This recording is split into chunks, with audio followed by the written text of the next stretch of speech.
I think we can all agree that we as a community please ignore the fact that I've been breaking out lately like a teenager, and I have a suspicion what it could be because I have been lately incorporating the Summer Friday CC serum to my no makeup skincare routine, and since I've been using this, I've been breaking out on my face, and now I stopped using it, and now it's getting better. So I guess it is this. But we very, very kindly ignore that, please.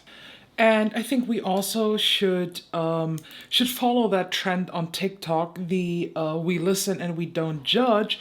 When I show you the eyeshadow palette that I will be using today in this video, the Natasha Denona Roja, that palette. I actually bought this in December already, and I haven't touched it since then, and I'm not gonna lie to you, I bought it because of the sake of buying this. I just I have no better explanation, and you know what?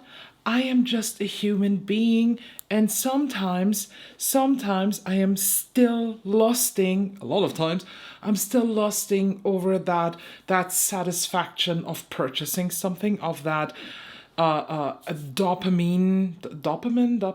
what's the English pronunciation? You know, that happy hormone thing when I purchase something. So we listen, we don't judge.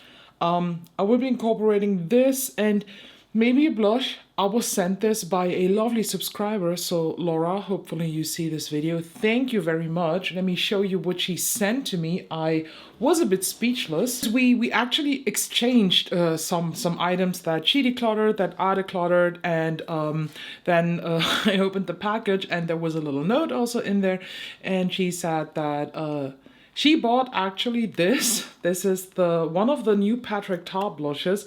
She bought the red shade here that she just didn't like from looking at it.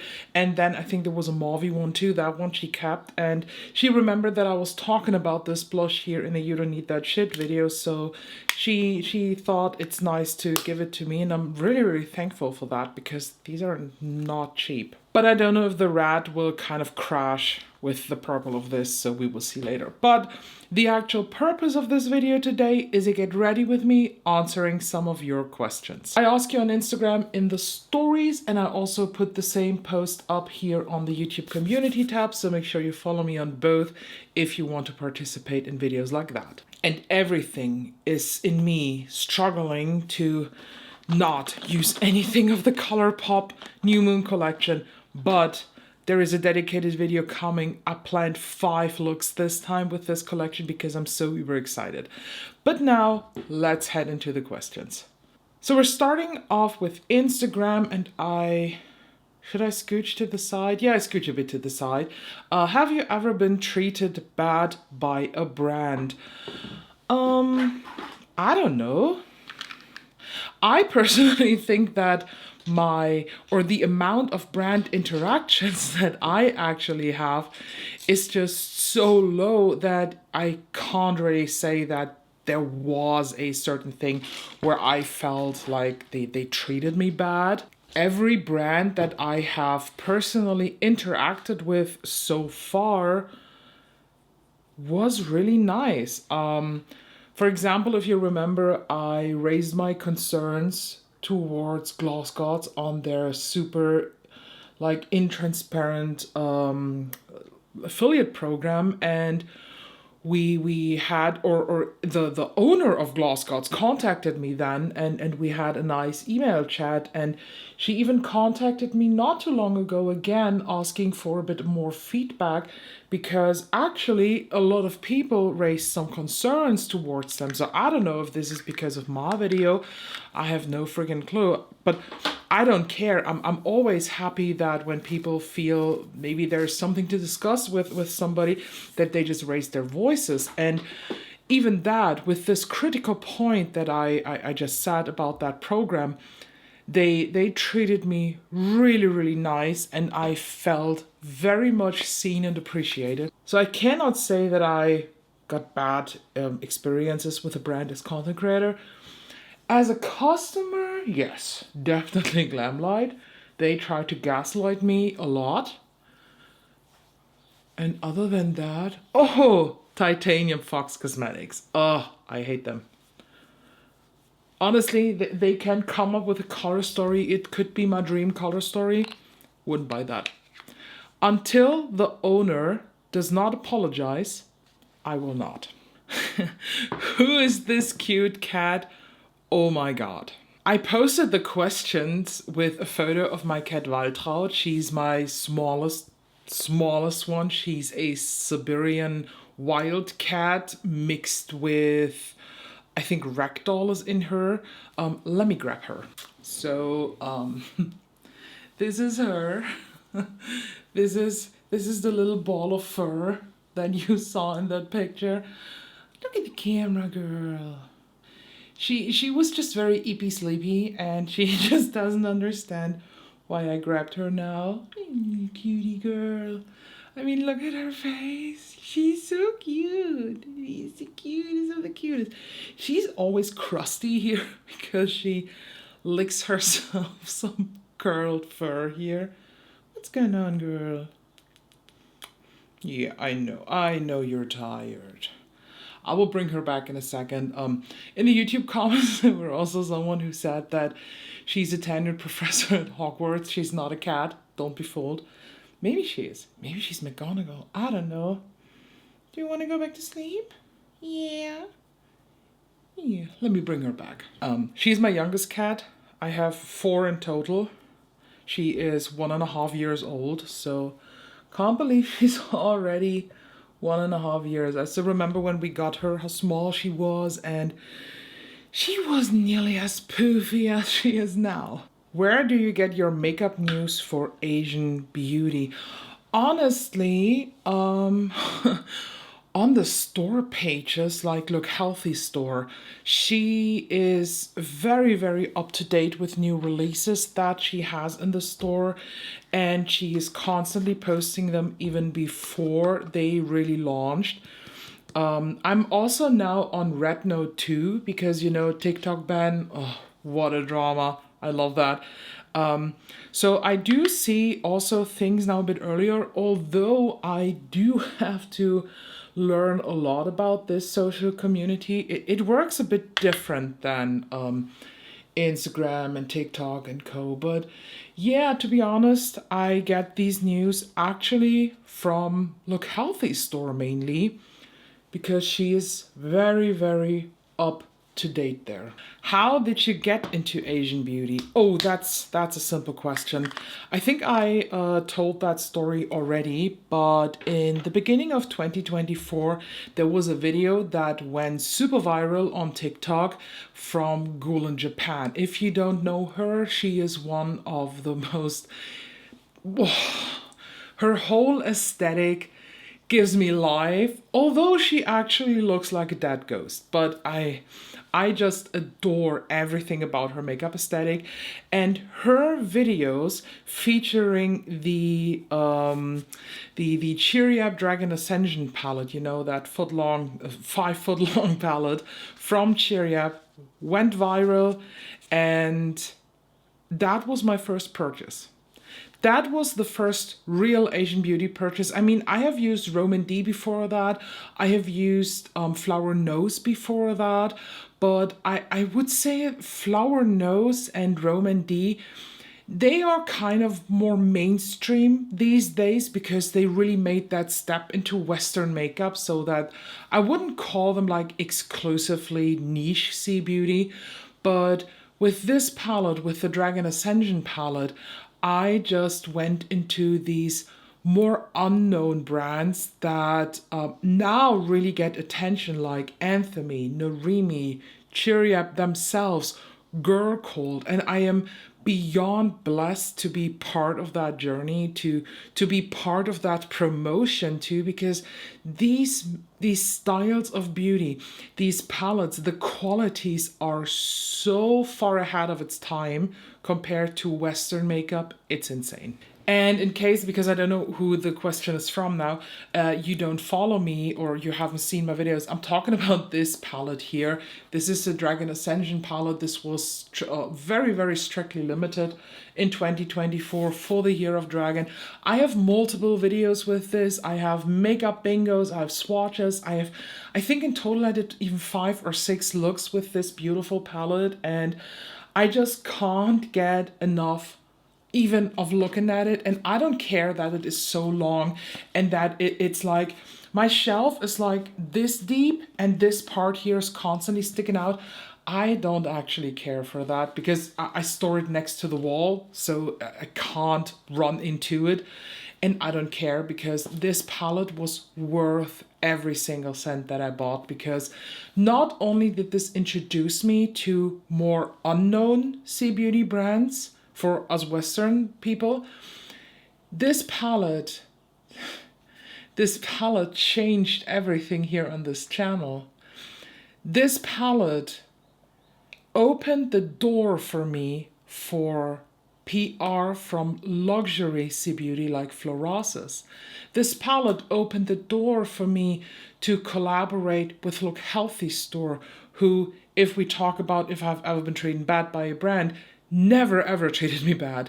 I have never felt so well treated by a business partner than by Look Healthy store. Because then, as you know what I wanted to say, I kind of lost the plot for a moment.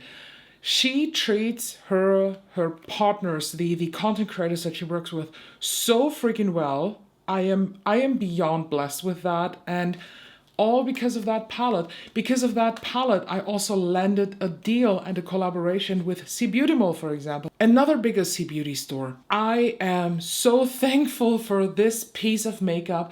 I am so thankful for Gulen Japan that she showed this to the world, and I'm thankful to the TikTok algorithm that it was shown to me. Are you a traveler? And if so, what's on your bucket list? I hate traveling. I hate not being able to sleep on my own pillow. I hate not being able to have my makeup with me. I hate to be under the pressure of like catching a flight, a train, whatever. Honestly, I want to be a traveler. So I can imagine maybe at some point with a certain financial stability to get into a travel thing, because then I think I can afford travel luxury, like for example not having to pre-plan and pre-buy every single flight, every single train, to just buy myself a bit more freedom while traveling. So yeah, right now I'm not really a big traveler, but I kind of want to, and I do have a tiny bucket list that I want to go to. Definitely the Asian world. I would love to visit cities like Hong Kong, Peking. I would love to visit Seoul, Korea, South Korea. I would love to go to Tokyo, Japan. One of my dreams is to eat fugu from a fugu master in Japan. I would love to do that. But I also would love to visit the most northern part of Scandinavia. My parents are constantly traveling there to Lapland, to Jokkmokk, to Tromsø. All these areas is where I want to go. I do want to go to Australia. I have a beautiful friend in Australia. We chat nearly daily, and we kind of had already the chat when it's the best time for me to come to Australia, because I fucking hate the heat.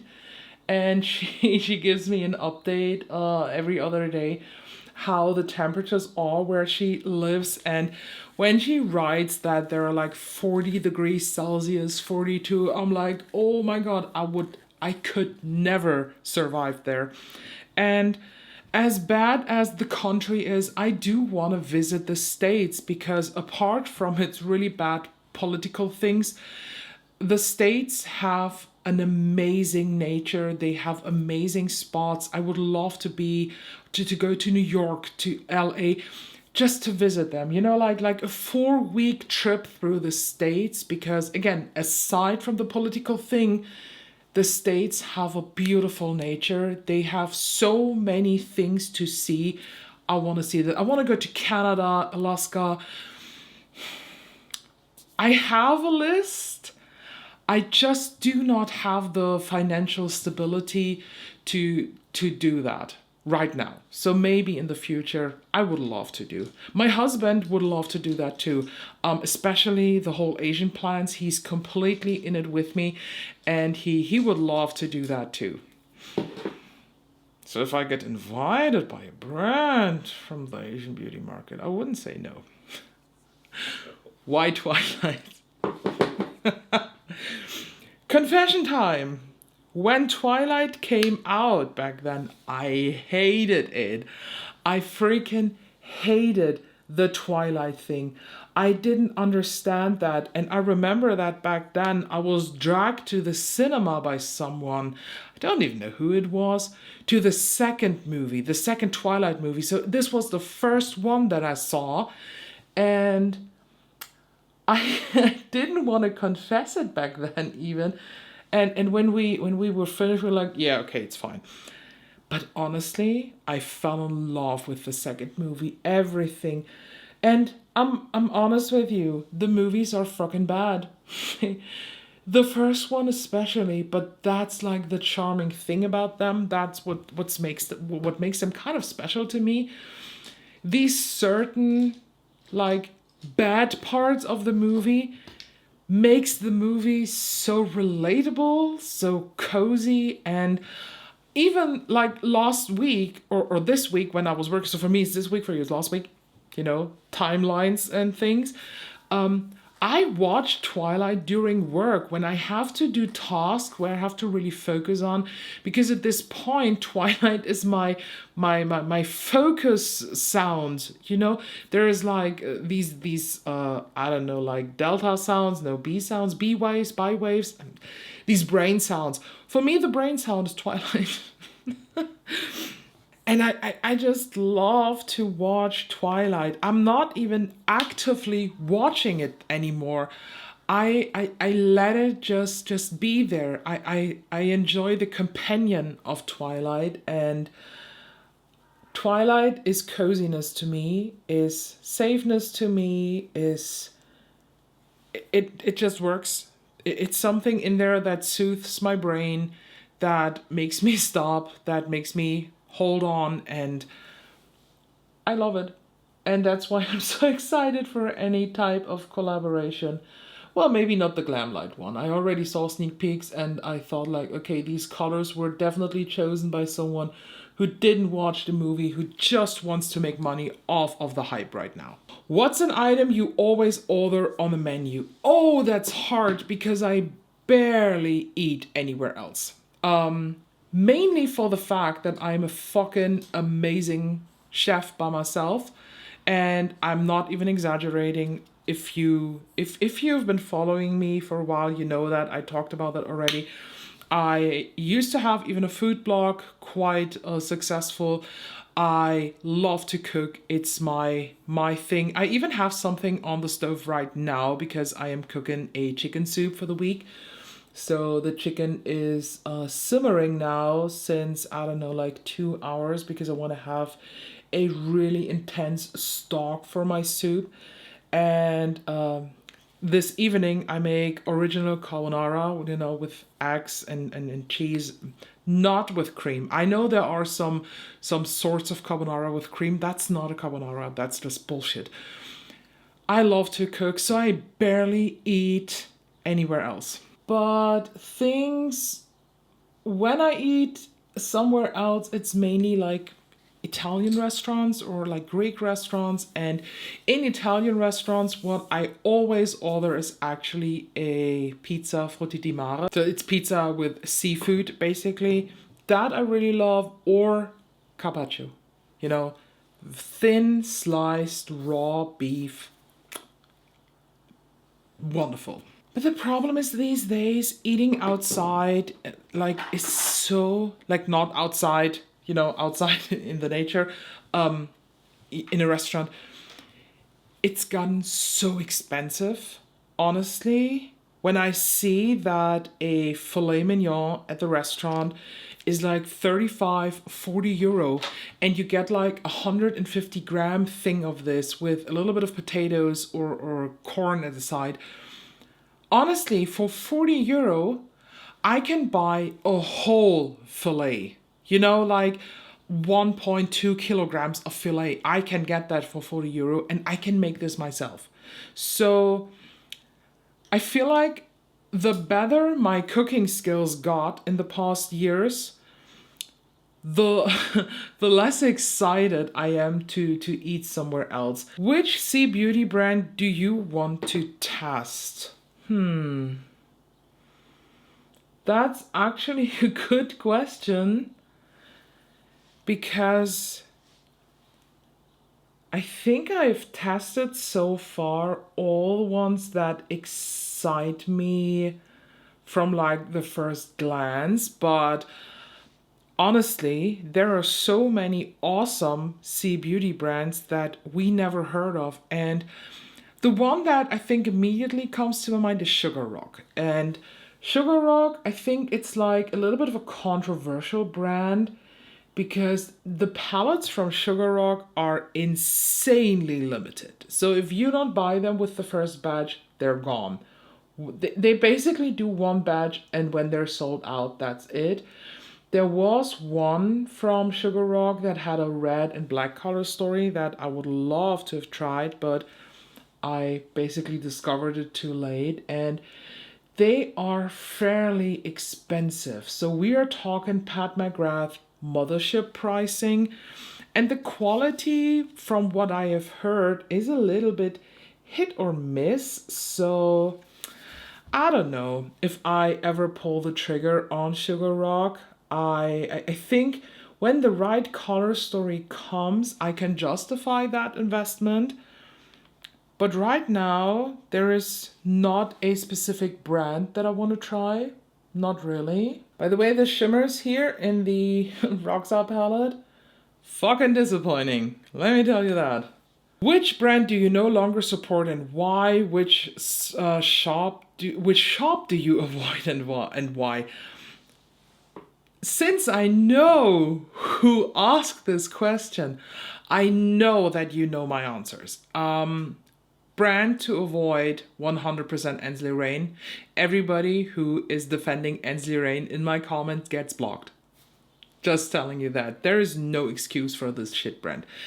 And I'm not talking about the AI thing. You know, with the AI, let me just say that I can absolutely understand when you say I don't fucking care. And I think that's fine. AI is something where I say, sorry for the noise by the way, where I would say it's unethical, yes. And there are very, very different sides to the view on AI, and people who just want to consume makeup, who just want to have nice shiny things, or who just don't care. We don't have to care about the same things, you know? People can focus, people can prioritize different things than I. For me, the AI thing was always something where I was like, I am not a fan of this and I don't get it. I think it's not a cool thing, but I also always said that at the end, everybody has to decide this on themselves. I didn't care when they said, hey, I don't care for the AI, I still use them. That was completely fine. But now that we know that the owner of Ensley Rain is a transphobic piece of garbage, I have no understanding towards anybody who's still using them. Oh, no, let me rephrase that. Who is still supporting them? Because that's also a thing. When you have Ensley Rain, but you are just disgusted by their behavior, this does not mean that you have to burn the palettes now, because that would be insanely wasteful. But there is, in my opinion, a big difference in I have the palette and I use it, and maybe I show even the look, but I don't tag them. And I have the palette, I use it, I show the look, and then I say, look at this Ensley Rain palette. And everybody who does this, I unfollowed and I start to block. Because to me, that just shows their values. And their values are very, very low. Shops to avoid. I think the answer is also quite clear. Monolith shop. There is a long story. By the way, hi Monolith. I don't know if you watch my YouTube videos too, but you most certainly stalk every single one of my Instagram stories just to see if I still talk shit about you, and I do. So hope you have fun and entertainment there. But you could leave a follow. I mean, that would be nice. I still follow you too because I want to see what kind of garbage you put up. And the other shop is Glamlight. I get constantly fooled by Glamlight. I don't know why I do this to myself. I know why I do this to myself, because they have great packaging, and the packaging and marketing and theming always catches me. Although Glamlight is also now starting with the AI, so what's that going on? I don't know. But yeah, Monolith Shop and Glamlight. And if people from the EU now say, yeah, but shipping is so expensive, honestly, I much rather pay $50 in shipping plus taxes than spend one single coin again on Monolith Shop. I even would skip a palette, a release whatsoever, than working or like purchasing one more time from Monolith Shop. But at the end, I think it's also important that I say this. When you are a customer, you have nothing to do with content creation. It does not affect you what is happening between Monolith Shop and the content creator community. And you are just a consumer. I can absolutely understand that you buy there. Honestly, this is nothing to judge on because you are not affected by this. Again, it's about what is your priority. What are things that are important to you? If you are a content creator that has such low standards and such low self-love that you that you sell yourself to Monolith Shop, I have no respect for you. I unfollowed everybody who is promoting Monolith Shop codes. Just saying. And to give you a short rundown, they expected content creators to do content in exchange for PR. When they were called out by that, they all of a sudden made a affiliate program with a 5% discount. But this discount constantly gets deactivated when there is a launch that they have because it's such a busy time. So basically, the time where the content creators make the most money on these Sundays when there are launches, they deactivate the accounts. Like, how bad can you treat a content creator at this point? Plus, they do send out PR to people who are not even doing makeup. Their requirements for their PR list when this whole thing started was like, you need to have 4,000 followers and more. You need to be good at your videos. You need to be passionate. You need to be ready to do content that we use then. And then they send out stuff to people who are in the fashion industry and not in the beauty community, like so deeply in. They just sent stuff out to people who have a big name on Instagram so that they can get the clout from that. Disgusting. So, hi Monolith, if you watch this. And by the way, if you didn't know, at the end they reported me even for spreading false information because they were so overwhelmed, as they told me, and they were so panicking when my first video about this came out, as if I have such a big influence. I mean, come on, I haven't even 3,000 subscribers, but they reported me for false information. Nothing happened because it wasn't false information. Everything has proofs and receipts. So what the fuck are you doing? So again, if you're a consumer and you buy there, I understand that. It's fine because this is nothing that affects you. And I'm also on that side that I don't think that a regular customer and consumer, they don't need to fight the fights of a content creator in this business. Absolutely not. But again, if you are a content creator who is fine with what they are doing, I have no respect for you. Moving on, do you celebrate your cat's birthdays? If so, how? And congrats on your YouTube and IG growth. Thank you so much. We kind of do. I have to be honest, I don't know the exact date for some of the cats. We have like little doctor vet passes for them where it is in there. We know when it's their birthdays, but honestly, our cats are spoiled and treated like kings and queens all year round. We can't top this on their birthdays. But basically, the oldest cat, Edgar, he turns 6 in the beginning of April. Then we have Inge, she turns 5 in May. It's insane that she already turns 5. Then we have Hermine or Hermione. She is a July cat. She turns 4. And then Waltraud that you just saw, she turns 2 in, I think, also July. Favorite beauty gurus on YouTube? Ooh, that's a tough one. I don't watch beauty anymore, beauty YouTube. I can't, because when you start to get inside the bubble, you slowly understand how this works. And then you question even more what people are saying in their videos. I cringe every time and I want to rip my nails out every time when I hear someone saying, "Oh my God, I am so surprised that they sent me PR, that they have my address." Well, maybe because you agreed on that. Maybe because you actively gave them the address or your management did. Or when someone says, "I don't even know that why I still have a code with them." Maybe because you agreed on the terms and conditions of your affiliate program that you have with them. It's not like that this is an individual thing for everybody. There are platforms. Most of the things are done on Shopify Collabs.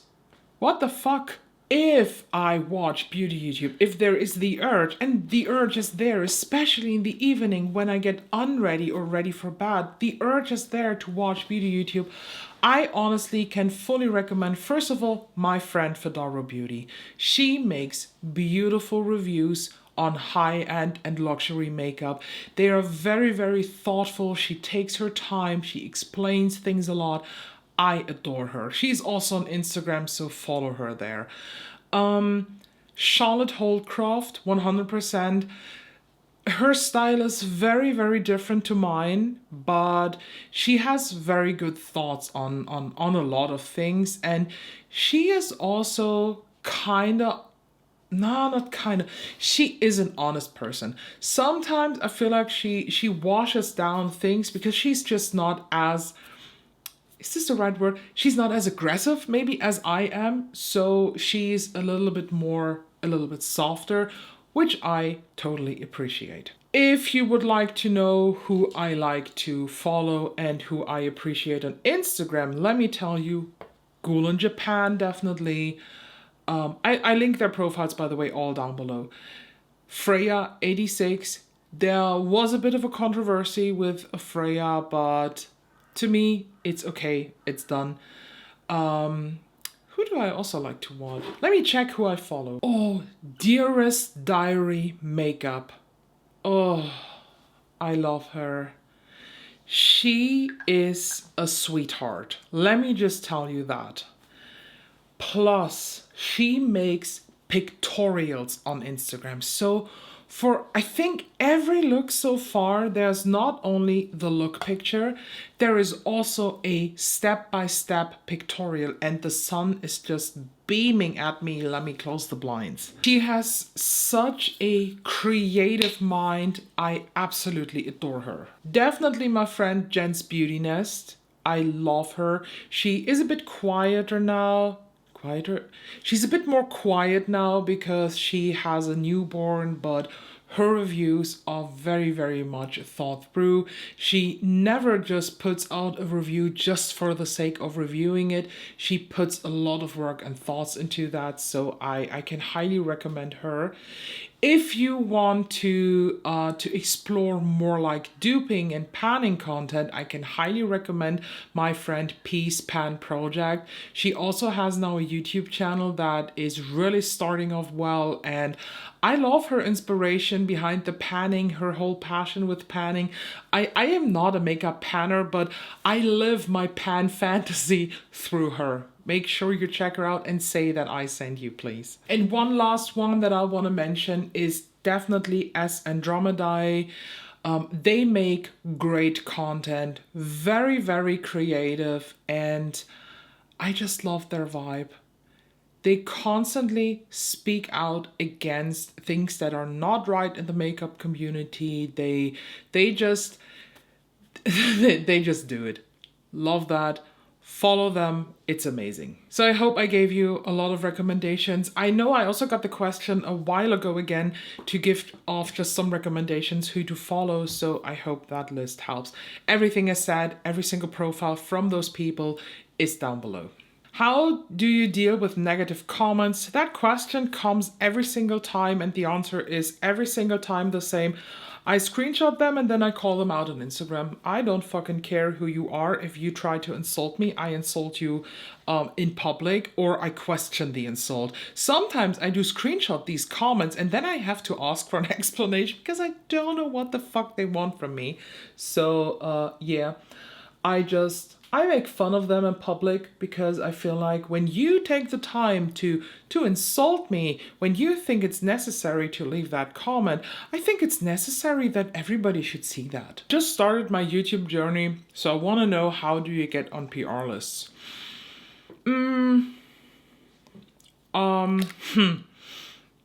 How do I answer this now? Did you start your YouTube journey because you want to get on PR lists, because you want to have free makeup? Then you will never get on PR lists.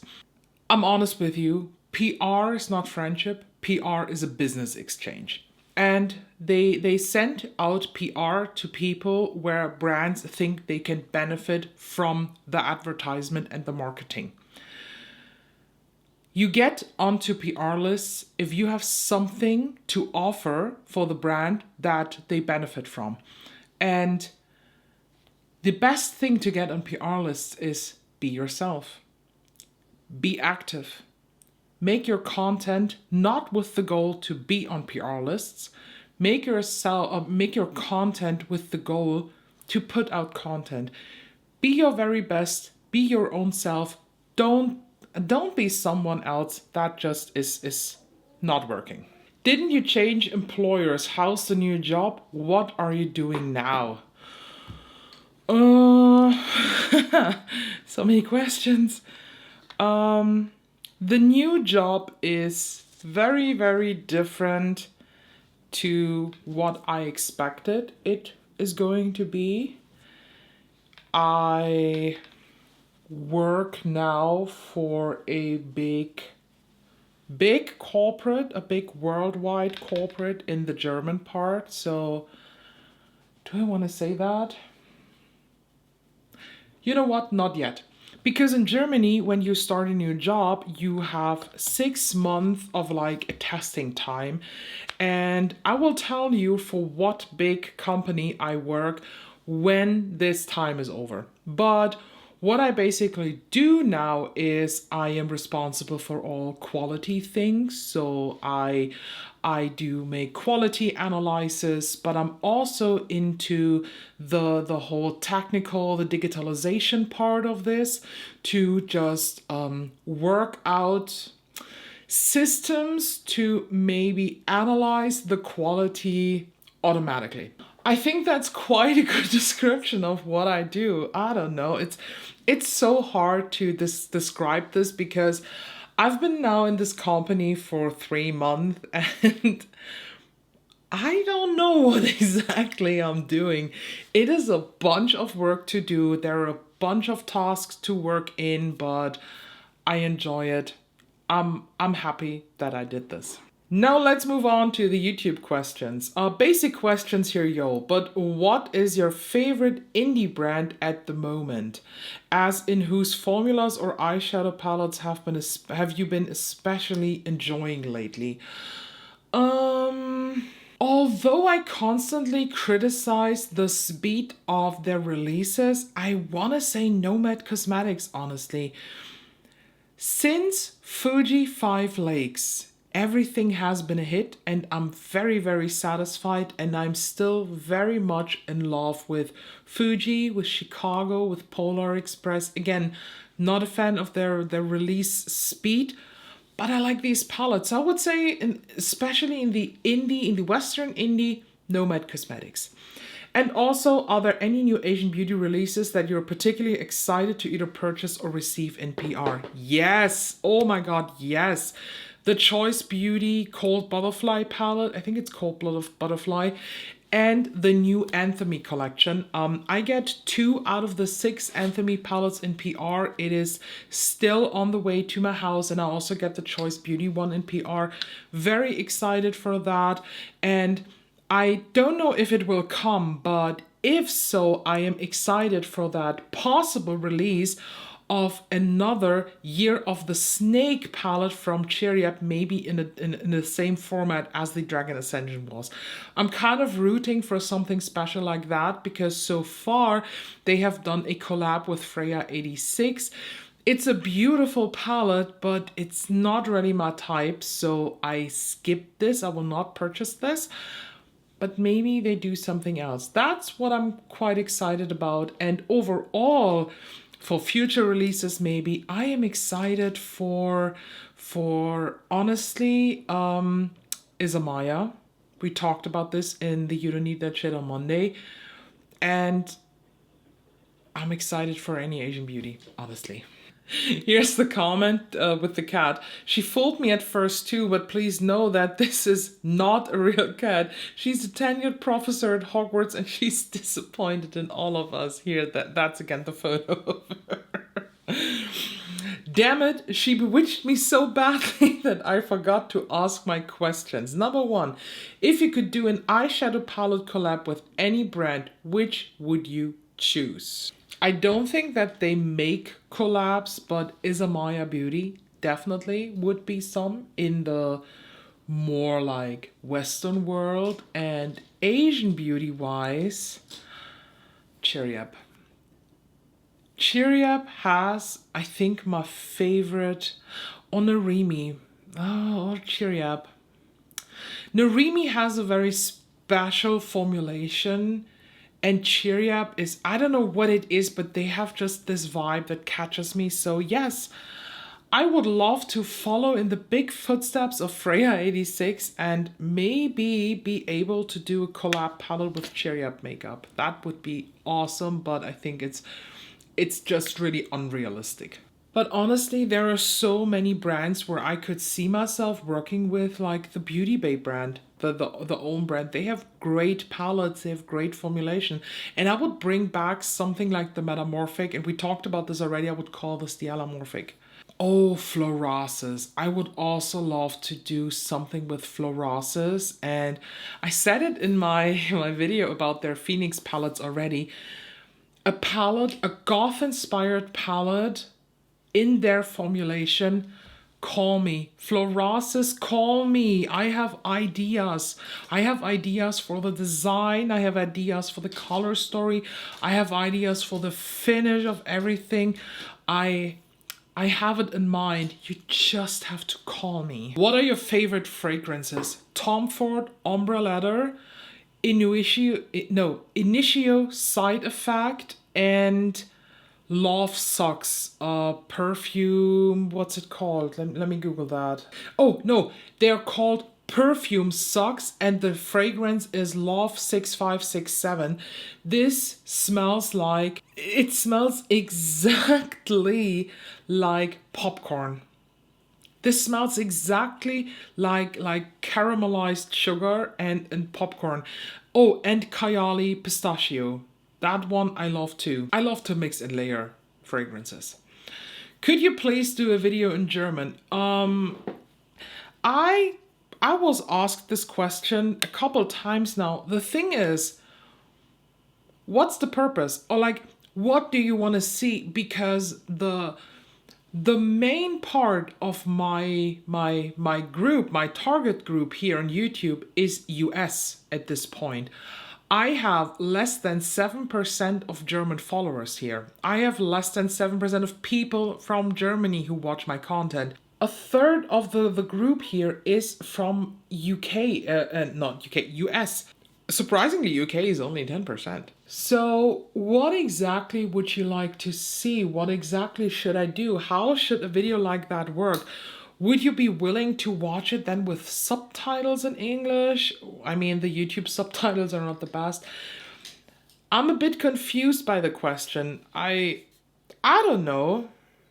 Because I don't see the point. I'm honest with you. I don't see the point in doing a video in German.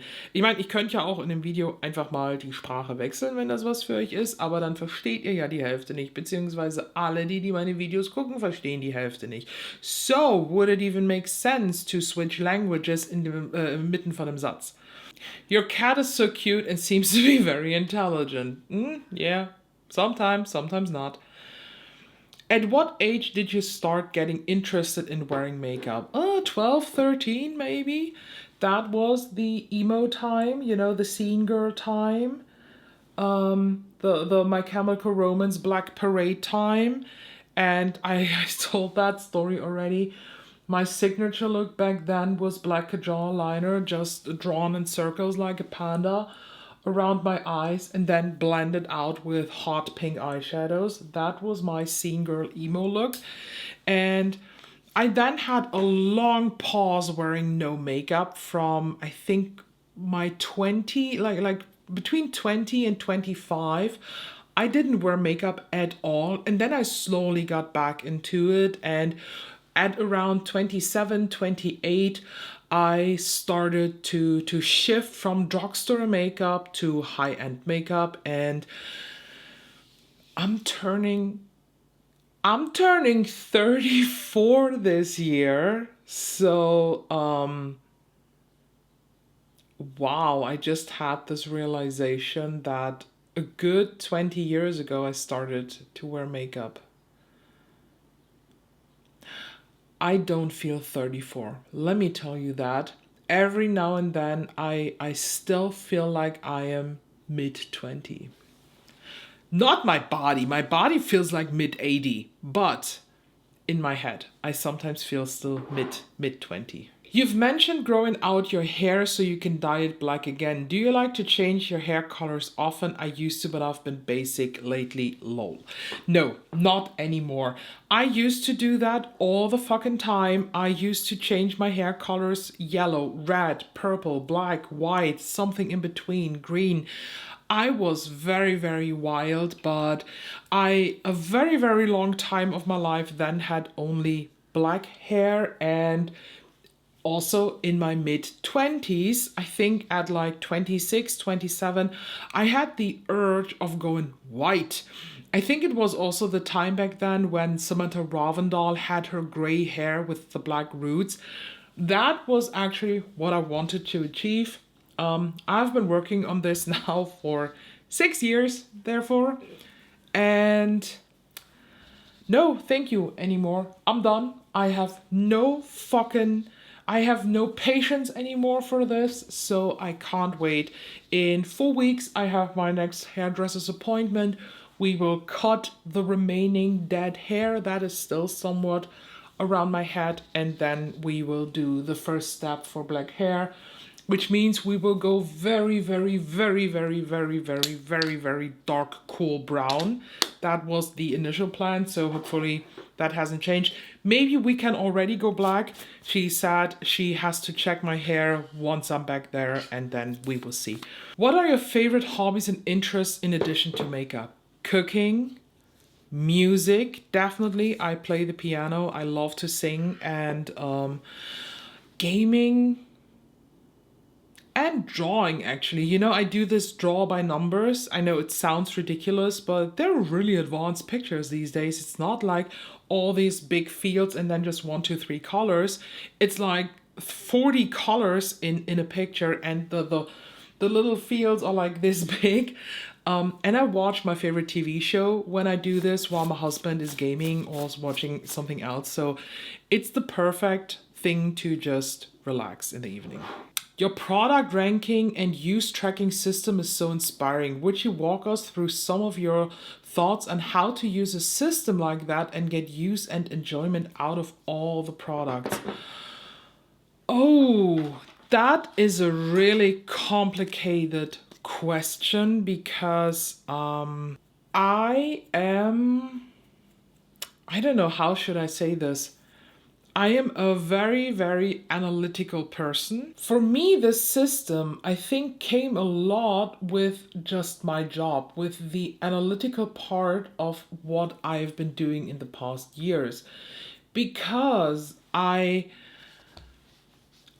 wanted to create myself a system that has receipts and proofs of why I do something.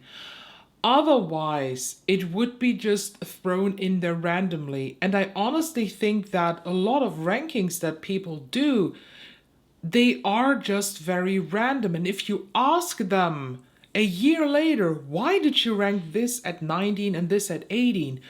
They won't know anymore. While I, with my very intense system, know this. My ranking system with the points contains out of 3 things: quality, color story, and personal excitement. Personal excitement is the category that just doesn't need any explanation. It is just my personal excitement. A palette can have very, very bad quality, but I'm still excited for the palette because of the theming, because of the design. It doesn't matter. It's my personal excitement. The color story is where I rank how many looks can I get out of the palette, how cohesive are the colors, how combinable are the colors. You know, we talked about this in my duping the Chamonix Après Ski from Nomad Cosmetics, where I said that I feel like this is a palette that is very strictly divided into 3 sixpence, and I don't see how I can combine the matte from the left side of the palette with the matte of the right side of the palette. This is what takes part in color story for me. When I say this on a specific example here, honestly, this in color story is getting a 9. No, not a 9. Oh my God. It's getting a 7 out of 10 because the color story makes sense. It's cohesive, yes, but a lot of the tones are very, very mid-toned. I don't have a lot of variation to go very light or very deep. The only variation that I have is to go mid and light. There is only one deepening shade. That's not enough in a palette for me. So the color story, the monochromatic thing makes absolutely sense to me. But since there is not a lot variation in the depth levels to achieve, this is a 7 out of 10. And then we have quality. And for quality, I'm mainly just thinking of how easy are they, how blendable are they buildable, are the shimmers shimmering, are they working well. Honestly, creasing is not a thing because, and I think this is a very controversial opinion, I personally believe there is no thing as crease-free makeup. It does not exist unless you have no creases. You can prolong the wear of things. You can basically add time before it creases. But at the end of a typical 14-50 hour day, this is the time that I wear makeup in a day, you will have creases. And every single advertisement, marketing campaign, or influencer who's trying to tell you that this is not creasing is straight up either lying to you or is wearing their makeup only for 2 to 4 hours.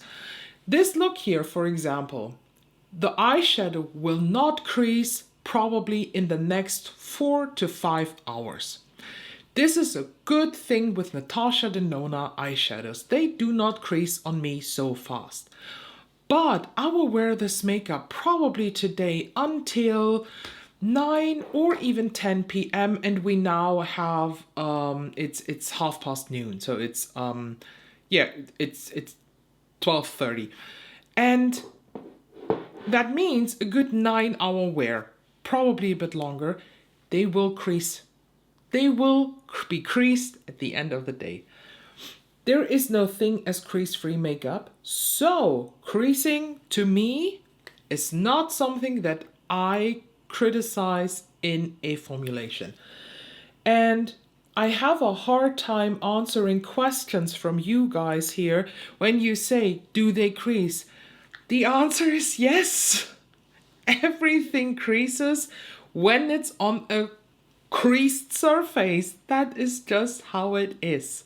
And what I then do is basically I put the numbers in my Excel spreadsheet, like for example 9, 8, and 9, and then I have in the next column there is equation. Is it equation? Equation. Yeah, it's an equation where it just basically I have to Google the next word. Oh my god, what's wrong with my brain? Okay, where it's then calculating the average of my pointing. So if I have 3 times a 9, the average is 9.0. That's completely logical. But if I have like a 9, a 8, and a 9, it would be a 8.6, for example. And then I have a next column where Excel automatically puts a rank on, because there are different equations in Excel that you can work with, and that specifically one says if in this part of this Excel spreadsheet, this is the number sorted from 1 to open. I'm not a pro at Excel, but I'm also not a beginner. I work a lot with Excel, and I learned that all through the internet and through my work. And the other spreadsheets that I have are basically just something like a comparison matrix thing where I have, for example, one side are all of my primers, here are all of the foundations, and then, you know, I see, okay, this primer works with that foundation. So I have like an ongoing library of that. And then I also have an all overview spreadsheet where I just have every single item of makeup that I own per category with the price on, or with the tag it's PR or not. So honestly, it's not that complicated. You just need to start at some point. Your cat is so cute. Would love to see more of her too. You just saw it. How are you adjusting to the new fully work from home job? I don't miss commuting at all, but I find sometimes my days just become blurs of virtual meetings because there is this always available perception. Oh, stop that immediately. I personally think that the big secret of working from home in peace is to draw the lines. You are not always available. When you are on your break, you're on your break. You don't answer any fucking email or any call. And when you are done working and you clocked out, you're clocked out. Then your phone can ring until it dies. Don't answer it. I draw very, very explicit lines. I did that mistake years ago, but I'm not doing this anymore. When I'm done working, I'm done working. And honestly, nothing is so urgent, nothing is so important unless you are a doctor, like fire department person, or in somewhat of a critical life-saving part of the whole society. Nothing is so urgent that it can't wait until tomorrow. So the secret of successfully only working from home is draw lines. My company works with Teams, and I do have Teams on my phone too, yes, but you can in Teams also, you have a option to modify in what times you get the alerts from Teams, and for me it's just between 7 a.m. and 5 p.m. I don't work that whole time, but I'm fine that these messages pop up in that time, but after that I'm not even getting a notification. You are also allowed to say no. If there are meetings scheduled outside of your working hours, don't say yes to them. Just say no. It is completely fine. Overall, I couldn't be happier to not have to drive to an office. Honestly, the freedom to just make a long lunch break and do my workout, or just work out at 6 in the morning, is just great. I love that. I am still able to film my looks in the morning. I'm still able to do my shit. I make my workout. I work my hours that I want. I work when I want, how much I want, as long as my tasks get done. It is absolutely fine, and I cannot imagine going back to an office at some point. Honestly, I can't. Which brands commonly disappoint even though you try them? Odin's Eye. I think I'm healed now, but it's Odin's Eye and Glamlight. Which brands do you dislike so much you won't buy them? Odin's Eye and Glamlight. What is your favorite food? What is your cat's favorite food? Let's start with the cats because that's actually complicated AF. So my cats. Edgar is super picky. I mean, they all eat the same cat food. That's not the thing here, but you know, human food. Let's be honest, when you have pets, you definitely give them stuff of your food too, and Edgar is super picky. He likes stinky cheese, which is and chicken. Stinky cheese and chicken, and Edgar is happy. He's the happiest boy that you can imagine. Inga, she is super picky. She doesn't eat anything from our sides. She loves to chew on plastic sometimes, and she loves there are like little treats that are like freeze dried chicken stuff. That is what she loves. But like food from us, never. While Hermine, she's a garbage can. She eats everything. Stinky cheese, vegetables, every kind of meat, soup, bread. Oh, Edgar loves breadcrumbs. He doesn't like the bread. He just likes to lick off the breadcrumbs. That's his thing. And Waltraud, she's also a garbage can. She likes everything. My favorite food is actually sushi, and we had sushi yesterday, so I have here behind me the rest from yesterday that I just snack in between the questions. But I love, honestly, every kind of food, like carbonara that I'm cooking today. I fucking love carbonara. I also love a real ragu bologna. So this is like the true bolognese sauce. I love to cook that 4 to 5 hours. Oh, it's so delicious. Lasagna, love that. I make even the like noodles myself. I have a fresh batch of noodle dough in my fridge for this evening, so I love sourdough bread. I bake this myself. So you see, I do a lot of things here by myself, and I just love food. There are so many awesome foods out there, but I would say like sushi is definitely in the top 3. What music are you listening to now? I'm a metal girl. Power metal, death metal, metalcore, all that. Lorna Shore, Falling in Reverse, Bad Omens, Poppy, she makes great music. classics like Bring Me the Horizon, Hollywood Undead is great. Enterprise Earth, I love. What else? I have to look in my playlist because I have so many things there on. And I'm also still a big fan of Ren. I think I talked about Ren a year ago or so. Quite in the beginning of the channel, I did that.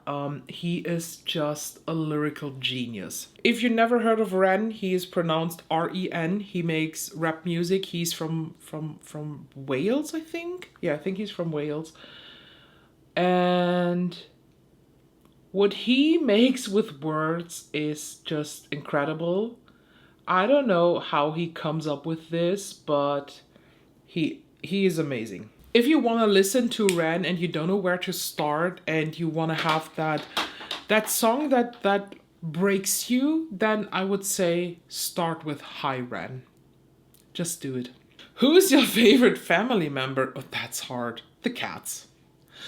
If you could take your family and friends on a nice vacation, where would you go? I would take all of them and we go to the Hottigrouten. This is a sailing ship, a cruise that is not going to the south where it's warm. Hottigrouten, they drive north. What's your favorite scent? Okay, we had that. What brand would you like to try if you could get them / they ship to your country but currently can't? That's a good question. I would say Wicked Widow. They do ship to Germany, but their shipping rates are outrageous. I will not pay that much, but I would love to try their special palettes like the Crow palette. That was a dream, but I don't know the quality of Wicked Widow Beauty, so I didn't pull the trigger on a $50, I think it was, palette with $60 shipping. No, thank you. Have you thought about what color story you would create if you were asked to collab by an indie brand? Yes, I have. That was your question. No, just kidding. But yes, I have. I have thoughts. I have ideas. I have creative ideas of color stories that I think would go well. So call me.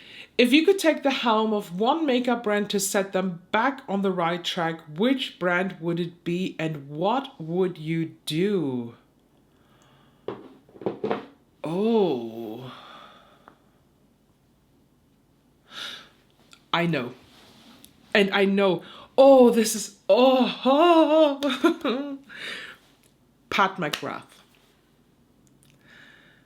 I would cancel everything pink. So no new pink releases. I would cancel the pressed metallic shades. I would immediately bring back the baked formulation. And I would design motherships that kick asses, that give bitch slaps left and right. That I would create motherships that will bring you to your knees and make you call them mommy. The vision is here. It's definitely Pat McGrath. It might be surprising for you because you maybe thought it would be like an indie brand or Sea Beauty. No. I still want to love Pat McGrath. And I should have answered that too with the question of brands that I constantly try but I get disappointed. Pat McGrath is on that list too, sadly. And then we have one last question that I discovered right now while filming. So this actually came in very, close to the end of the video. Have you changed your mind about the beauty community now that you're on the other side of the fence, meaning that you're a creator and a consumer at the same time? I have. Oh, and it hurts. It really hurts me a bit. I learned a lot of things here.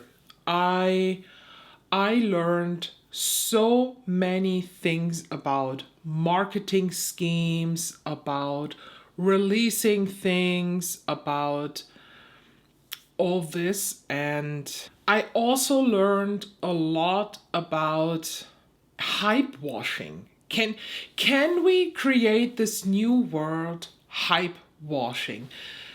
I would define this as products that get a certain hype because of the big fan base that is behind the brand / the brand owner. And I realized that when you want to gather information about a thing that you might want to buy, and you start to Google on that, as a consumer, it is nearly impossible to divide what you see in the information in real reviews and hype washing. I'm really struggling to explain what exactly I mean with that. I don't want to be the mean girl now. I mean, I am, but I don't want to. And, oh God, I probably destroy now a lot of bridges, but Blend Bunny is the best example for this. Blend Bunny Cosmetics has an amazing quality. I still stand by that, and I will die on that hill, that Blend Bunny has one of the best indie brand qualities in this time. 100%. But the creator community and the fan community and the people who try to get on their PR lists now,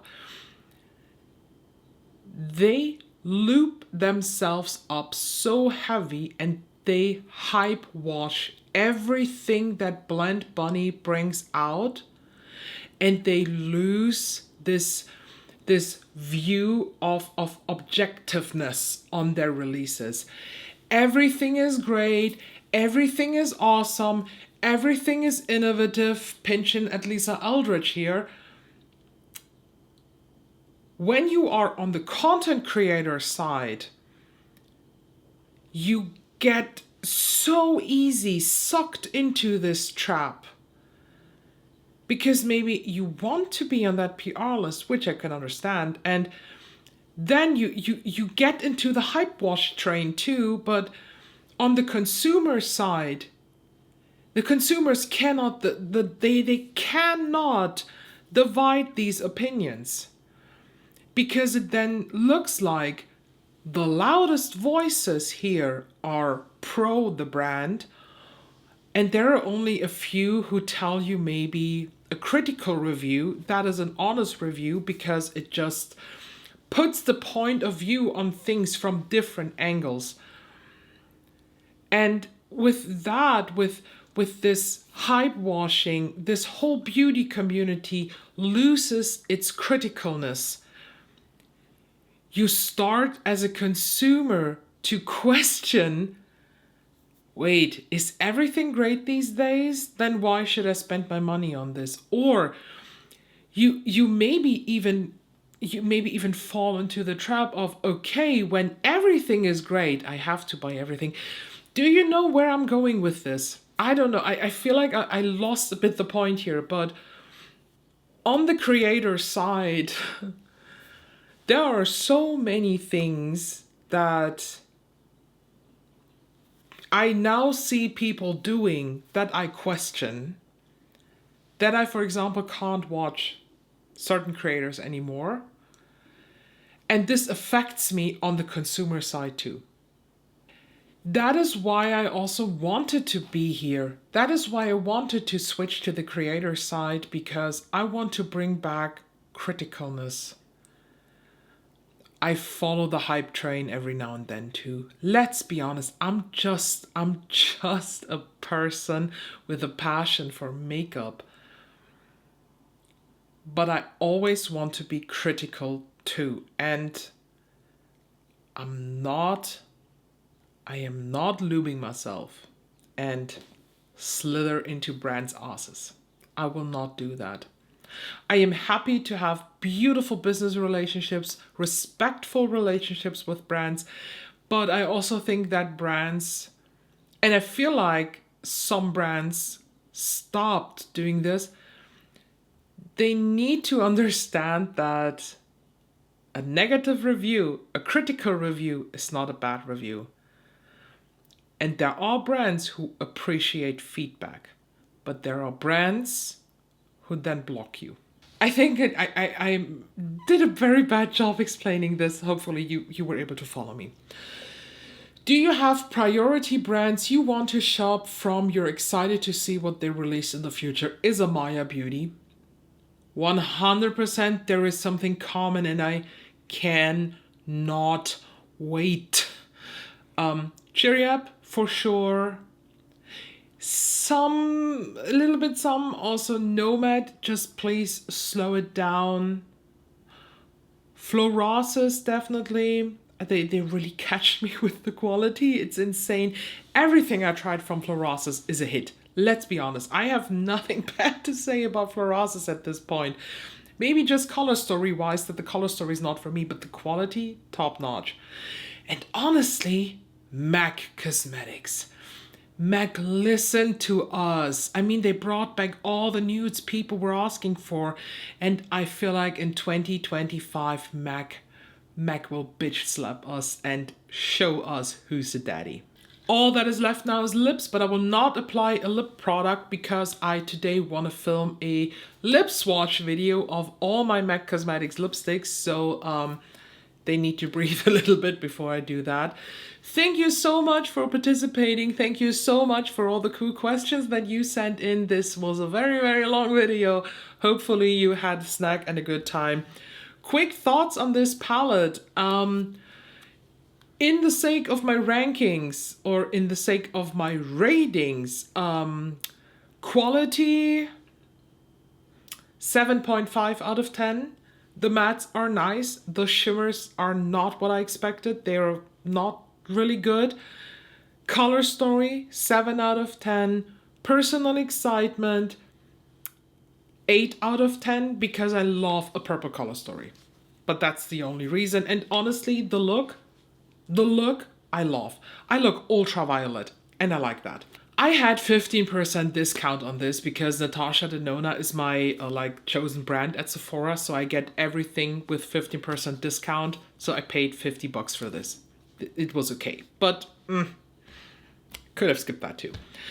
Thank you so much for joining. Make sure to subscribe to don't miss out any of the other videos, and yeah, see you soon.